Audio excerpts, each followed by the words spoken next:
It's a really tough one. I mean, I guess that's the first rule of sequels, is that you have to be bigger and better and badder and scarier and funnier than the previous film.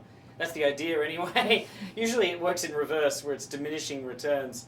But for me, the process is kind of sitting back just with a notepad. You know, I don't want to sit in front of a computer. I just like to go somewhere quiet with a pad and pencil and just sit there and think, okay, what haven't we done yet? What haven't we seen yet? What would be a fresh angle through which we could come at this material?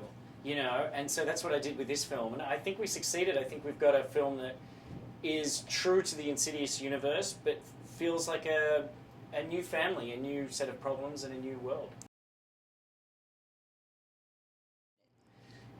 You know, I think this film really has a villain that is terrifying. He's like the physical embodiment of cancer.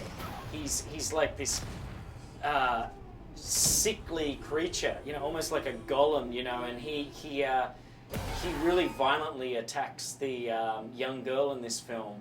And it's really intense in that way. I'm happy we got away with it in a PG-13 film. And I also think there's a real emotional center to the film.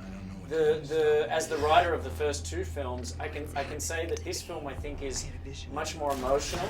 You know, this main character, Quinn, she's lost her mother, she's grieving, she doesn't have a mother figure in her life, and I think that's going to be a surprise for horror fans, you know, to see such an emotional story. I've just always loved scary movies. I mean, I guess when I was a kid, my version of a scary movie was like, you know, a Spider-Man cartoon with a particularly nasty villain. But as I got older, I just kept upping raising the bar, and finally, somewhere in the university years, I think the bar got raised a little too high, and I was watching these movies that were just so gory. But I've just always been attracted to it, and I don't think it's ever going to go away, you know. Well, spiders, first of all. Spiders, I mean, I come from Australia where we have spiders there the size of king crabs. They're just like huge, and they're in your kitchen too. It's not like you have to go exploring the jungle to find one. You'll come home and there'll just be one right on the wall.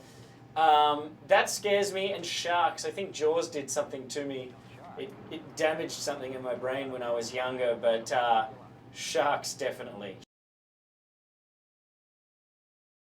No, well, I am. My imagination runs away with me late at night, but I've never actually seen a ghost. A lot of people I know have had experiences with ghosts.